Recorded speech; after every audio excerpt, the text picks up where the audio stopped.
반갑습니다. 오늘 우리가 함께 나눠볼 이야기는요, 진짜 살아있다는 게 과연 무슨 뜻일까에 대한 겁니다. 혹시 우리 삶이 그냥 겉으로 보이는 평판, 남들이 보기에 좋아 보이는 모습에만 머물러 있진 않으신가요? 살아있다는 그 명성을 넘어서 어떻게 하면 우리가 진짜 빛의 통로가 될 수 있는지 그 본질을 한번 깊이 파고들어 보겠습니다.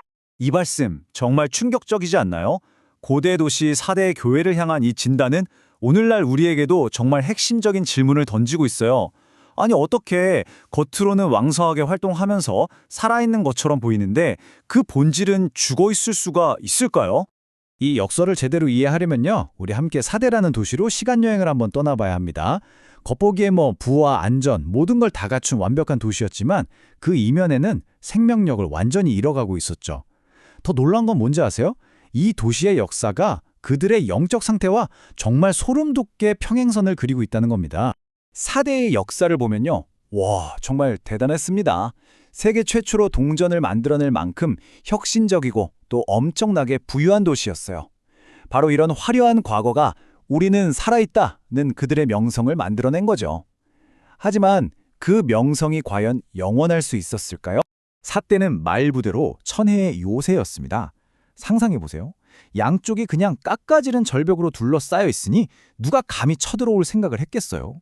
근데 바로 이 완벽한 안전함이 오히려 그들에게 치명적인 자만심을 심어준 겁니다. 우리는 절대 무너지지 않아. 이런 착각에 빠져버린 거죠. 그리고 여기서 정말 믿을 수 없는 일이 벌어집니다. 사대는 역사상 2번이나 그것도 정확히 똑같은 방식으로 함락당하고 말아요. 원인이 뭐였을까요? 바로 그 자만이었습니다. 경비병 한 명이 잠깐 조는 사이 에이 설마 이 새끼로 누가 오겠어? 하는 그 아니란 생각 하나가 난공불락의 요새를 무너뜨린 겁니다. 이들의 물리적인 나태함이 곧 그들의 영적인 상태를 비추는 거울이었던 셈이죠. 자, 그렇다면 이 영적인 죽음의 상태에서 어떻게 벗어날 수 있을까요? 그 해답은 바로 빛의 본질을 이해하는 데 있습니다. 그러니까 내가 빛의 근원인지 아니면 그 빛을 그저 반사하는 존재인지를 깨닫는 것. 바로 여기서부터 시작됩니다. 이 비유가 모든 걸 설명해 줍니다. 우리는 스스로 빛을 내는 태양, 즉 발광체가 아니라는 거예요. 우리의 역할은 마치 달과 같습니다. 더 위대하고 영광스러운 빛, 바로 하나님의 빛을 받아서 반사하고 그래서 세상을 비추는 존재. 우리는 바로 복사체인 거죠. 한번 생각해 보세요. 양초, 등잔, 손전등. 이 중에 스스로 빛을 내는 게 하나라도 있나요? 없죠. 성냥불이나 기름, 건전지 같은 외부의 동력이 있어야만 비로소 자기 역할을 할 수 있습니다. 우리도 똑같아요. 우리는 빛의 창조주가 아닙니다. 우리는 그 빛을 품고 전달하는 통로이자 운반자인 셈이죠. 근데 있잖아요. 빛을 반사하는 존재가 되는 건 자, 오늘부터 나는 반사체다. 이렇게 한번 결심한다고 끝나는 게 아니에요. 그건 매 순간의 선택이 모여서 이루어지는 기나긴 여정입니다. 아브라함의 이야기는 그 선택의 무게가 얼마나 큰지를 정말 극적으로 보여줍니다. 바로 여기서 우리는 아브라함이 마주했던 그 근본적인 갈림길에 도착합니다. 당장 나를 기쁘게 하고 내 계획을 따를 것인가? 아니면 나보다 훨씬 더 큰 계획을 신뢰하고 그 뜻이 이루어지는 기쁨을 따를 것인가? 자, 아브라함의 입장이 한번 되어보자고요. 75살에 엄청난 약속을 받았는데 10년이 흘러서 85이 되도록 아무 소식이 없는 거예요.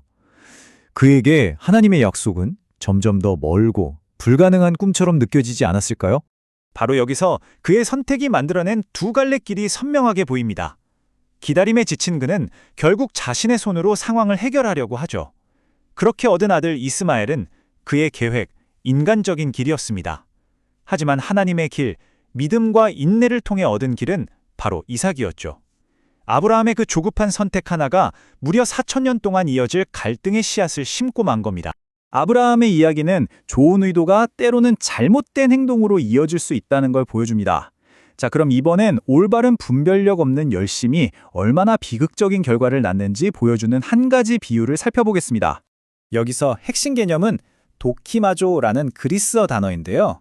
좀 어렵죠? 쉽게 말해서 진짜 금인지 아닌지 시금석에 쓱 문질러서 확인하는 것처럼 이게 진짜 선하고 가치 있는 건지 시험에서 분별해내는 능력을 말하는 거예요. 반짝인다고 다 금은 아닌 것처럼 말이죠. 이 이야기는 정말 너무 안타깝고 비극적입니다. 7년 동안 아팠던 한 남자가 3년 묵은 쑥만이 유일한 약이라는 말을 들어요. 그는 그 약초를 구하려고 무려 5년이라는 세월을 바쳐서 온 나라를 헤매죠. 하지만 결국 구하지 못하고 병으로 죽고 맙니다. 여기서 가장 가슴 아픈 사실이 뭔지 아세요? 만약에 그가 남의 것을 찾아 헤맨 5년 대신 딱 3년만 직접 쑥을 캐서 준비했다면 그는 살 수 있었다는 겁니다. 이 비유가 주는 교훈은 정말 수정처럼 맑고 분명합니다. 분별력 없는 열심은 그냥 헛수고일 뿐이라는 거죠. 잘못된 목표를 향해 무작정 열심히 달리기만 하는 것보다 내가 지금 무엇을 해야 할지 정확치 않은 것이 훨씬 더 중요합니다. 자, 이제 우리는 어둠에서 빛으로 나아가는 이 여정의 마지막 단계, 바로 우리 각자의 결단의 순간에 이르렀습니다.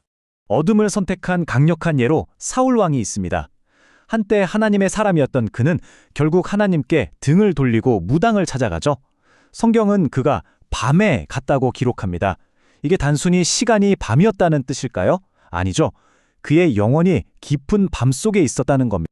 두 번째는 바로 유다입니다. 그가 배신을 결심하고 밖으로 나가는 바로 그 순간 성경은 또 한 번 강조해서 기록하죠. 밤이러라. 이것 역시 그냥 해가 진 시간을 말하는 게 아닙니다.